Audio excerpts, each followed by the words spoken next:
sedikit berlainan lah. Maksudnya tim elite dia dah ready untuk compete. So tim yang satu lagi ni dia more on development lah, macam tu. Jadi coach dah berapa lama dekat ICMS Titan ni, dan mungkin coach boleh bagi maklumat lah tentang latar belakang kelab ICMS Titan. Okay. Saya mula berkhidmat di ICMS ni pada tahun lepas, bulan 5. Bulan 5 tahun lepas. So hampir setahun lah saya berada di ICMS ni. So, ni sebenarnya dulu nama dia ialah Cyberlink, jadi dia ditukarkan nama jadi ICMS, ataupun nama penuhnya International College Management, International College of Management and Sports macam tu. And then dalam ICMS ni, di bawah ICMS ni pula dia ada satu kelab bola tu nama ICMS Titan FC. So kelab bola ni dia letakkan di Shah Alam Section U15. Dia ada satu center training ni. And then ke semua pemain-pemain yang bertitle SAP ni diletakkan di sini. So secara ringkasnya college ada satu kelab bola sepak, dan kelab bola sepak tu diletakkan di Shah Alam Section U15, iaitu di sinilah. Mungkin coach boleh ceritakan sikit mengenai SAP lah, Student Athlete Program yang ada dekat ICMS. Okey, SAP ni saya bagi gambaran yang mudah lah. Kalau kita tengok di negara-negara yang maju, contoh Amerika Syarikat, US, Kanada, dia ada program macam ni. Contoh program ni ialah sebenarnya macam ni. Dia nak bagi peluang kepada student tu untuk bermain.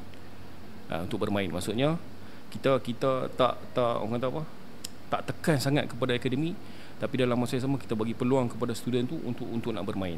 Itu satu. Nombor dua, kalau kita tengok di Malaysia ada juga IPTA yang mewujudkan program macam ni. Contohnya macam universiti awam yang lain, macam UiTM dan sebagainya. Depa ada benda ni, dan dalam masa yang sama kolej kita ambil inisiatif untuk nak buka peluang ni dan program ni kepada pemain-pemain yang dia rasa dia nak bermain bola, dalam masa yang sama dia nak belajar. So kita buka peluang ni. Macam tu. Okey, setakat ni lah apa cabaran yang coach pernah hadapi nak melatih para pelajar ni, sebab kebanyakan memang semua student kan yang ada kat sini. Okay, mungkin ada cabaran ke dari mungkin diorang nak bahagikan masa ke study ke? Cabaran dia yang pertama ialah masa saya take over ICMS ni, cabaran yang pertama ialah currently budak-budak ni masa dia title Cyberlink tu, dia champion tau. Dia champion Division 3. So dia tak pernah kalah. Bila dia tak pernah kalah, dia get promoted to Division 2. Saya pula take over. Bila take over tu, kita nak mengekalkan momentum tu yang sangat-sangat susah. Satu. Nombor dua, core player yang bermain di Cyberlink semua dah kebanyakan dah graduate. Jadi kita nak kekalkan, memang tak boleh lah pasal sistem pengajian macam tu. Dia habis belajar, dia akan graduate, dia akan keluar. Kita tak boleh nak tahan player tu. Jadi masalah tu kita nak recruit player baru. Satu. Nombor dua, kita nak mengekalkan momentum tu, dan dalam masa yang sama kita nak memasukkan metodologi baru. Sebab kami di ICMS ni kita ada partnership dengan MSN ataupun NFDP punya program. Jadi kita nak bawa metodologi tu daripada AMD ke sini. Slowly lah kita nak bagi budak-budak ni faham berkenaan dengan satu environment yang baru. Itulah cabaran yang saya dan rakan-rakan hadapi. Coach nak tangani cabaran ni? Ada, tapi kita macam mana kita cakap lah, kita bergerak perlahan lah, slowly, gradually. Kita tak perlu kelang kabut dan sebagainya kan. Kita macam sistem yang kita buat pada hari ni lah. Yang pertama ialah kita buat sistem sorting, mana player yang ada cream tu kita letak sebelah, player yang kita rasa yang perlukan lagi installation tu kita asingkan sebelah. Jadi kita tak serabut. So dari segi pembahagian masa pula, tim yang elite ni kita letakkan di pagi, player yang perlukan pembangunan kita letakkan di waktu petang. dan sistem pembelajaran tu lah sedikit berlainan lah. Maksudnya tim elite dia dah ready untuk compete, so tim yang satu lagi ni dia more on development lah, macam tu. Faham kan, ada 2 tim lah, elite dengan feeder. So kita tak rasa sangat macam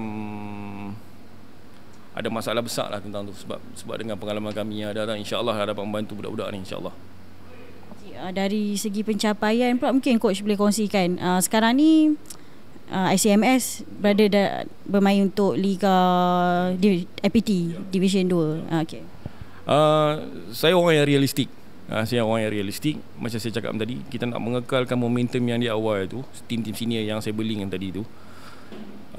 Sangat challenging lah kita nak mengekalkan mereka. Jadi bila saya masuk, totally baru semua.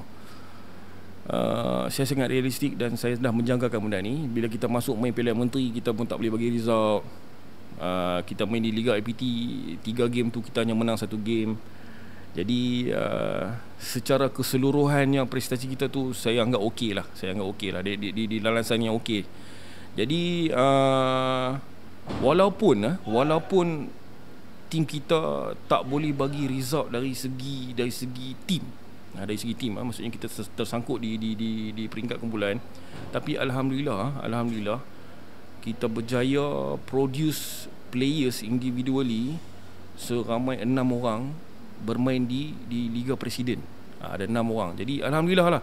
Bagi saya, walaupun kita tak boleh dapat keputusan di Liga APT dan Piala Menteri pada tahun 2023, alhamdulillah kita ada 6 orang pemain yang dapat orang kata apa, ada peluang bermain di Liga Piala Presiden pada tahun ini, alhamdulillah. Jadi difahamkan ada juga pemilihan dibuat untuk ke Liga M5 nanti kan, dan ICMS Tata ada perancangan nak ke Liga M5 nanti. Ya. Okey, pemilihan pemain ni kita nak ambil pendekatan mudah disebabkan kita ada kolaborasi ataupun partnership dengan MSN. Jadi kita nak ambil pendekatan yang agak mudah. Kita akan bagi peluang kepada pemain-pemain yang pernah beraksi di PLD, Pusat Latihan Daerah. Dan kita bagi peluang kepada pemain-pemain SSN, sekolah-sekolah negeri, SSM, sekolah-sekolah Malaysia, AMD dan juga akademi private yang lain, kita bagi peluang. So pemain-pemain ni kalau mereka tak dapat lah, orang Penang kata tak lekat dengan Piala Presiden, Piala Belia, saya sangat mengalukan pemain-pemain ini untuk join dengan kita, insya-Allah. So kita akan rekrut daripada pemain-pemain ini masuk ke dalam tim kami untuk buat persediaan untuk masuk ke Liga M5, insya-Allah pada tahun ini, insya-Allah. InsyaAllah kami tim kami sedang berusaha untuk masuk M5 pada tahun ini. Kami sedang berusaha ke arah tu, insyaAllah. Jadi bercakap balik mengenai latar belakang coach kan, coach pernah melatih di AMD. So mungkin coach boleh ceritakan pengalaman coach berada di AMD dahulu. AMD ni macam ibarat kita masuk ke satu tempat yang sangat orang kata sangat amazing lah, kepada especially kepada jurulatih pembangunan bila dia dapat peluang masuk ke dalam AMD ni, seolah-olah satu reward yang sangat besar lah sebenarnya. Sebab dia duduk dengan tim nasional, dia duduk dengan coaches yang sangat hebat. Dia duduk dengan pemain-pemain yang memang hebat. Jadi bila awak duduk di situ, coaches duduk di situ, kerja dia daripada awal pagi sehingga malam sangat smooth. Sangat smooth. Dan saya boleh apa yang saya boleh kongsikan, AMD ni dia ibarat macam university praktikal bola sepak yang ada di dalam Malaysia. Jadi siapa yang berpeluang duduk di situ, saya cakap orang Penang kata memang A lah. Memang A lah macam tu. Dan itulah saya punya kesimpulan apa yang saya boleh kongsikan. Jadi apa yang coach pelajari di AMD dulu, pengalaman ada tak coach terapkan dalam untuk nak melatih player dekat ICMS pula? Semasa perbincangan awal kita dengan pegawai daripada MSN, sebab kita ada partnership dengan MSN,